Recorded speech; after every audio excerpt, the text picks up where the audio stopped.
அனைவருக்கும் வணக்கம். நான் உங்கள் கிருஷ்ணா. அதே மாதிரி வெள்ளிங்கிரி மலையை நிறைய டைம் வந்து பார்த்திங்கன்னா, நீங்கள் இறங்கும்போது வந்து பார்த்திங்கன்னா, தனியாக நடக்கிற மாதிரி தான் இருக்கும். உங்கள் சுற்றியுமே வந்து பார்த்திங்கன்னா, யாருமே இருக்க மாட்டாங்க. சுற்றியுமே வந்து பார்த்திங்கன்னா, மேகக்கூட்டங்கள் ரொம்ப நிறைய இருக்கும். அதனால் எக்காரணத்துக்கு கொண்டும் பேட்ரி இல்லாமல் தயவு செஞ்சு வந்துடாதீங்க.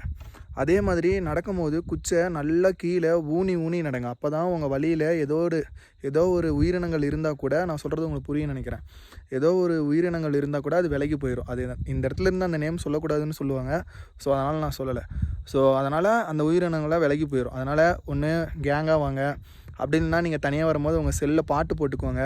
மொத்தத்தில் ஒரு அதிர்வை நீங்கள் உண்டாக்கிக்கிட்டே நீங்கள் நடங்க. எக்காரணத்துக்கு கொண்டும் பேட்ரி இல்லாமல் மட்டும் வந்துடவே வந்துடாதீங்க. பேட்ரிங்கிறது இப்போ வந்து பார்த்திங்கன்னா ஒரு ரூ. 100 ரூ. 50 இருக்குது. ஸோ அதனால் நம்ம பகல்லே இறங்கிடுவோம் அப்படிங்கிற மைண்ட் செட்டில் மட்டும் தயவு செஞ்சு யாரும் வராதிங்க. இங்கே கால சூழ்நிலைங்கிறது யாருக்கு எப்படி வேணாலும் மாறலாம்.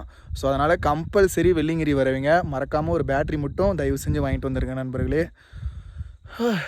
இன்றைக்கி வந்து பார்த்திங்கன்னா February 1 தைப்பூசம். அதுக்கப்புறம் வந்து பார்த்திங்கன்னா பௌர்ணமின்னு தான் பேர், ஆனால் நிலாவே இல்லை.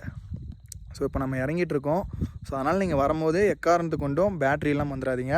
ஸோ இப்போ நான் மட்டும்தான் தனியாக போயிட்டுருக்கேன். முன்னாடியும் யாரும் இல்லை, பின்னாடியும் யாரும் இல்லை. இருந்தாலும் நமக்கு இது தெரிஞ்சது தானே, எல்லா வருஷமும் நமக்கு இது தானே நடக்குது. சரி வாங்க, அப்படியே பொறுமையாக நடந்து போயிட்டுருக்கேன். இன்னும் வெள்ளிங்கிரியில் நிறைய அப்டேட் கொடுத்துருக்காங்க, நிறைய அப்டேட் வந்திருக்கு. அதை நான் வீட்டுக்கு போய்ட்டுட்டு உங்களுக்கு நான் பதிவு பண்ணுறேன். செம்மையாக குளிருது, வேறு லெவலு.